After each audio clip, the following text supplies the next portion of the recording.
Welcome to Subramani. I'm going to talk about certain concepts which are not clear for many people, right? So, in financial planning, success is typically measured by one primary metrics, that is asset accumulation. How much wealth have you created for your client, or how much wealth does a client have? Even among fund managers, etc., the question is what size of fund that are you managing, not what quality of portfolio that you have. Like I can look at certain fund managers, close my eyes and say they will never go down the quality lane, right? I can look at some fund managers and say he can never, he cannot have a focused fund because he needs to have huge variety.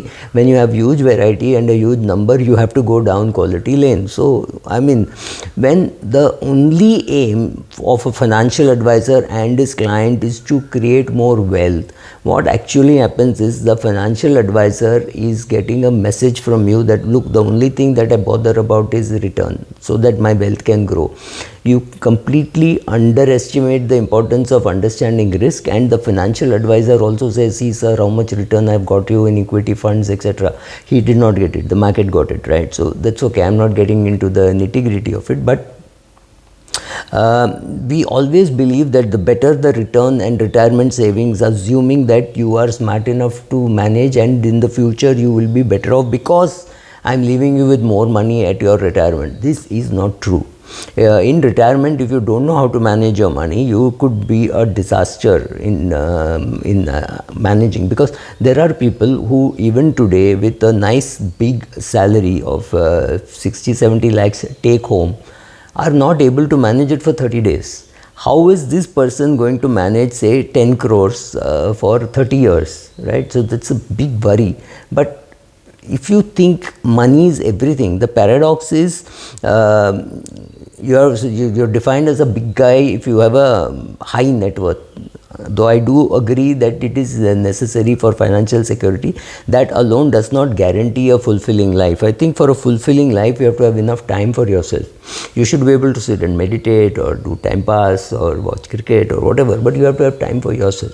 If you're running around, maybe you're not earning much, maybe you're earning only 50,000 rupees a month or less than that, but you're running around like, oh, I have to do this, I have to do that, and I have to look after my house, I have to do this, then you don't have enough time. So again there is a problem. So it's got nothing to do with wealth. Largely, if you're over busy and you don't have time for yourself, you have a problem.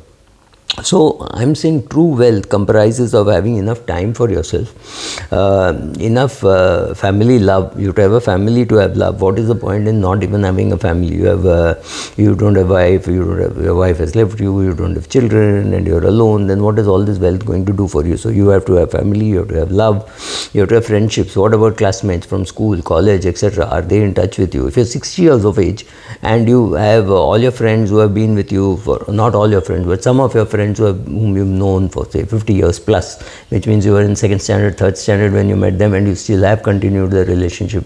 That's great, right? So importance of friendship, some hobbies, maybe travel, photography, music, some reading, whatever, writing, all those, some of those hobbies, and relatives, friends, functions to attend, right? You have to look forward to something, right? If you're sitting in the month of May, you have to have a travel planned in June or September or something. So there is something to look forward to. So you have to have events which are happening, and the money and of course the health, right? To enjoy all this, you need good health, and you have to have money. So money is important. There is no doubt, because if somebody says attend a wedding, and you say okay, and you go with your wife and you stay in a good hotel, and you pay for the airfare, then fairly obviously, you've spent 1 lakh of rupees attending somebody else's wedding. Maybe you spent 10,000 rupees on your wedding, but you're now spending 1 lakh on your friend's daughter's wedding or friend's son's wedding. You're doing that, right? Especially if it's outstation travel that you have to do. So you have to have that money. There is no doubt that you need to have money. But apart from money, you also need other things. That is what gives you a fulfilling life, right? So you have to have two strengths and complementary traits. So unbalanced approach creates a problem.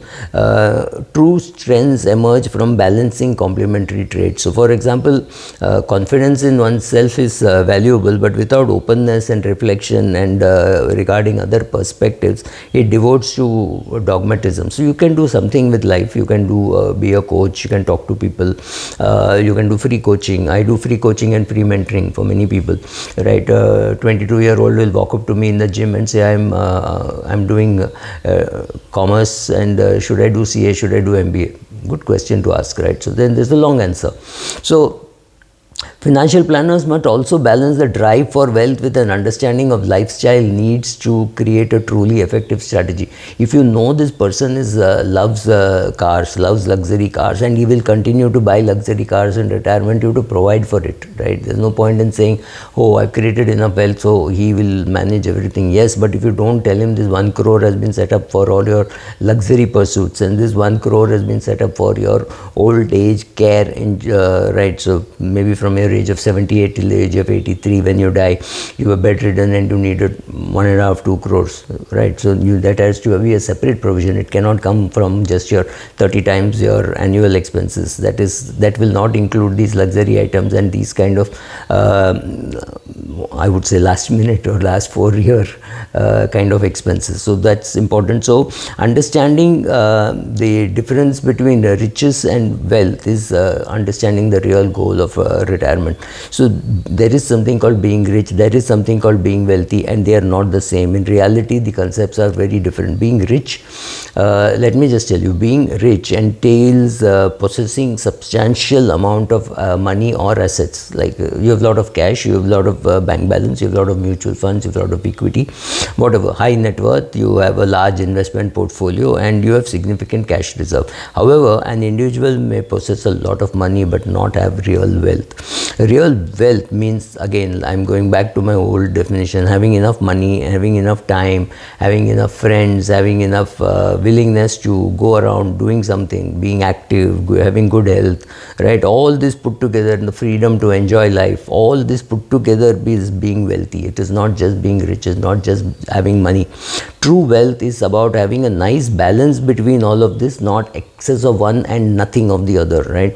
The paradox in financial planning is singular focus on wealth creation and saying, oh, you put money in this fund, it got only 24.3%, whereas I have put in a fund where I got 25.4%. Does not really matter, right? But typically the success is looked at by saying, what is the total net worth, what is the annualized rate of return that you're getting, what is the IRR on your portfolio, right? So, and how much are you able to save and put aside for your retirement or other causes.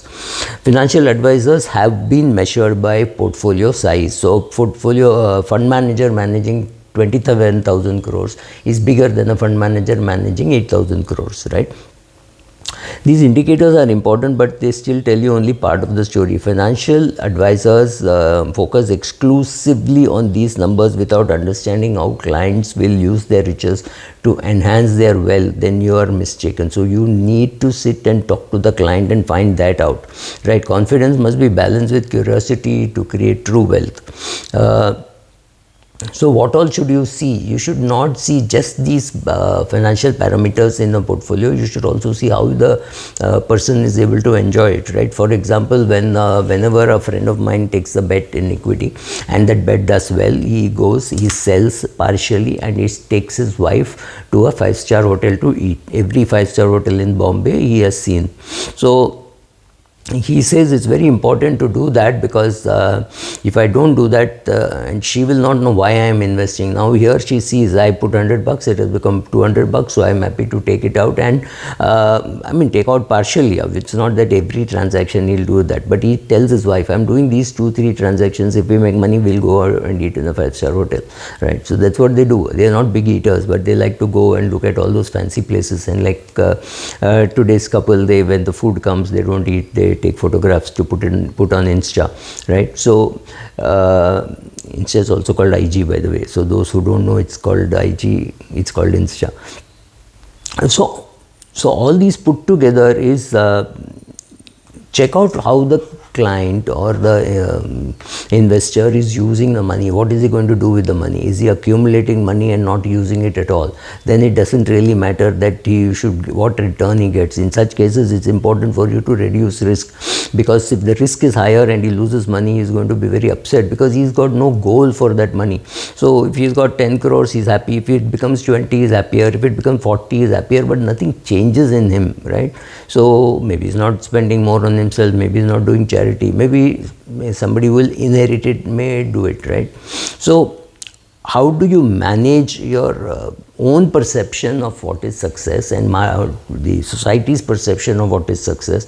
So it's like when you're looking at a cricketer, you have to know what are the parameters to see. I'm sure between Rahul Dravid and a couple of other Bangaloreans, they can create a appraisal system even for cricketers, right? It's not just the run scored, just the wickets taken. That is the only way. Oh, orange cap, purple cap kind of thing.